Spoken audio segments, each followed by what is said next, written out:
Greetings and welcome to the Reparenting Daily podcast. In this podcast, we'll dive deep into reparenting, exploring all of the tools and resources that you'll need to help you along your journey. This podcast is divided into 3 sections. The first is a daily reading. The second is a discussion of the reading followed by suggested journal prompts. And the last section is a peaceful meditation for closing.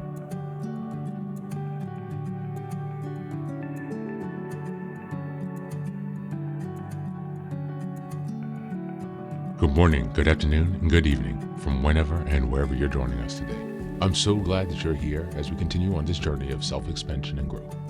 If this is your first time, welcome. Before we dive in, a quick reminder.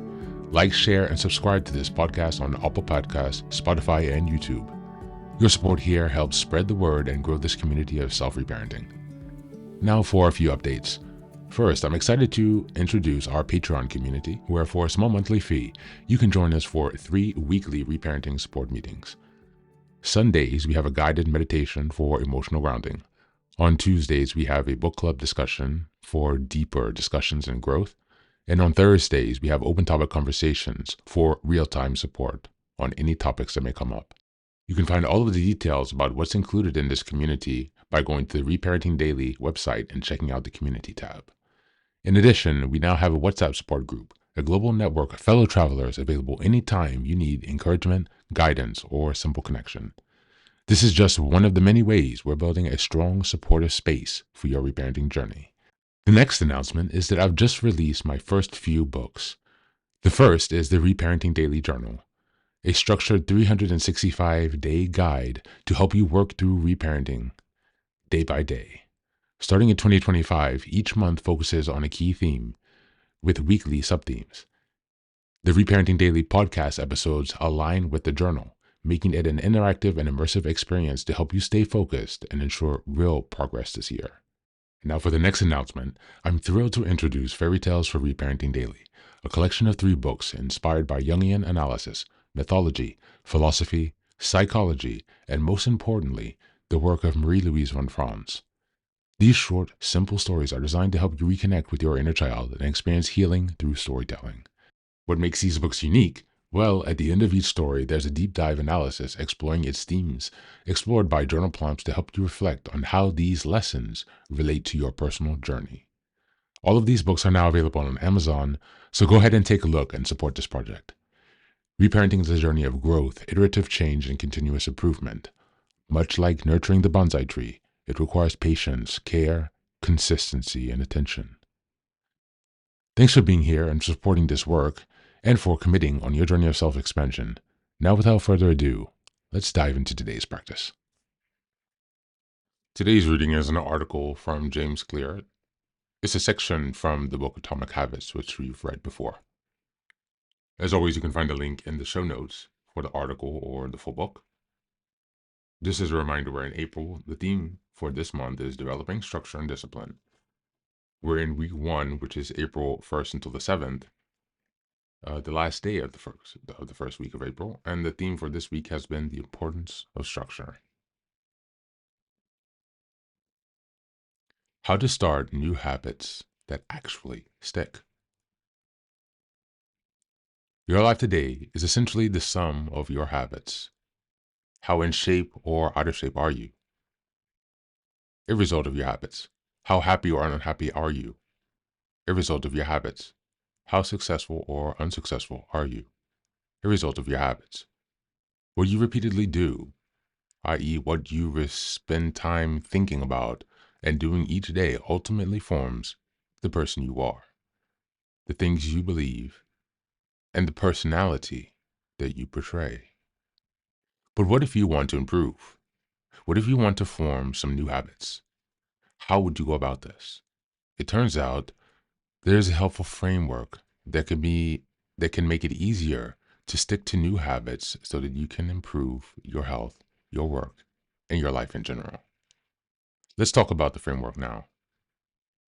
The science of how habits work. The process of building a habit can be divided into 4 simple steps. Cue, craving, response, reward. Breaking it down into these fundamental parts can help us understand what a habit is, how it works, and how to improve it. This four-step pattern is the backbone of every habit, and your brain runs through these steps in the same order each time. First, there's a cue. The cue triggers your brain to initiate a behavior. It is a bit of information that predicts a reward. Our prehistoric ancestors were paying attention to cues that signaled the location of primary rewards like food, water, and sex. Today, we spend most of our time learning cues that predict secondary rewards like money and fame, power and status, praise and approval, love and friendship, or a sense of personal satisfaction. Of course, these pursuits also indirectly improve our odds of survival and reproduction, which is the deeper motive behind everything we do. Your mind is continuously analyzing your internal and external environments for hints or where rewards are located. Because the cue is the first indication that we are close to a reward, it naturally leads to craving. Cravings are the second step of the habit loop, and they are the motivational force behind every habit. Without some level of motivational desire, without craving a change, we have no reason to act. What you crave is not the habit itself, but the change, its state, it delivers.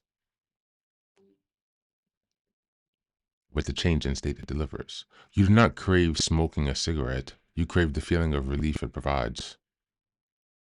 You are not motivated by brushing your teeth, but rather by the feeling of a clean mouth.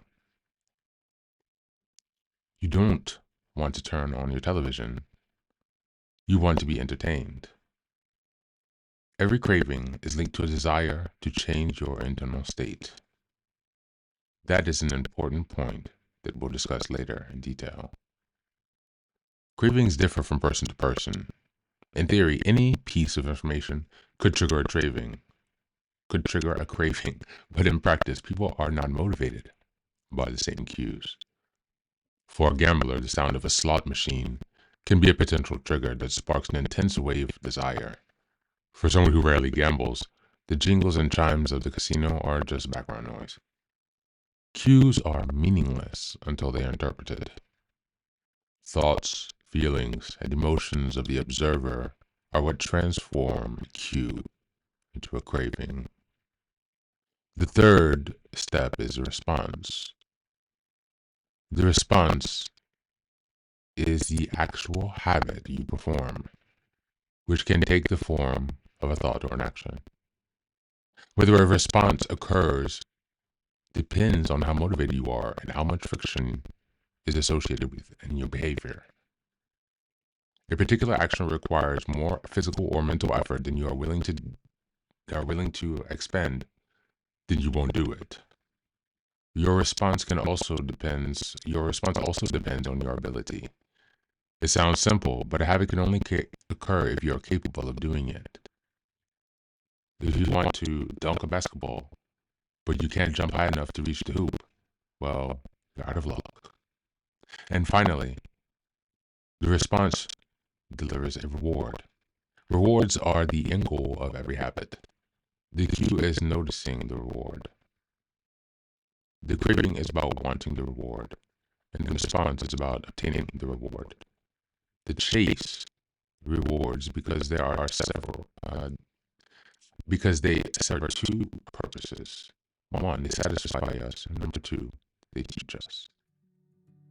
Thank you, and that's the reading for today.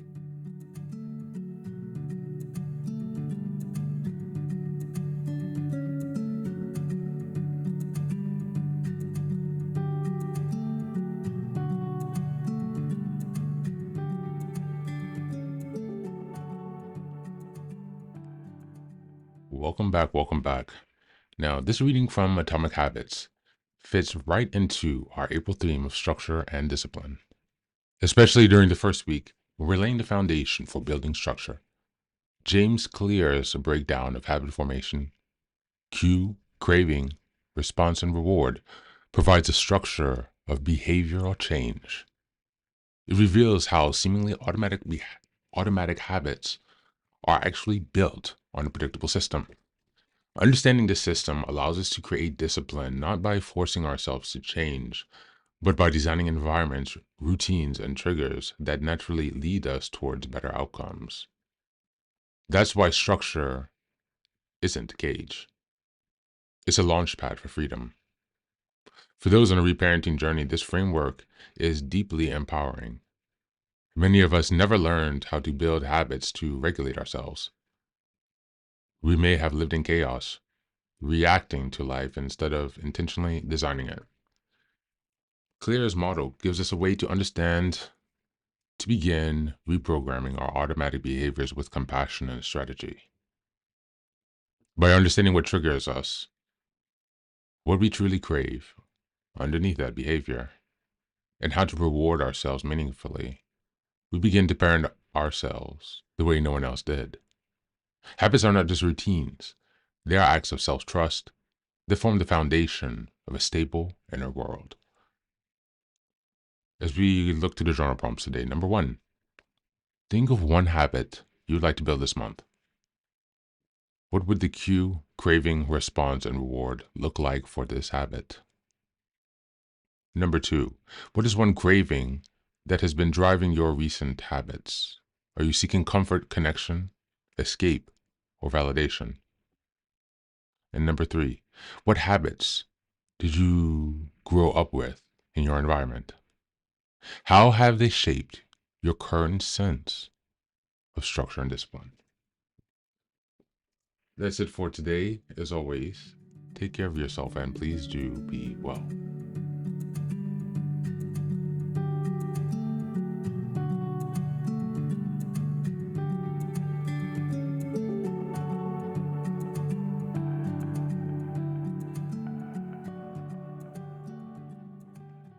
Welcome back. Welcome back.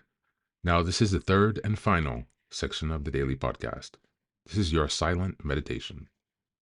Please go ahead and find a space where you can be comfortable and undisturbed, where you can relax and spend some time with yourself for this 10-minute silent meditation.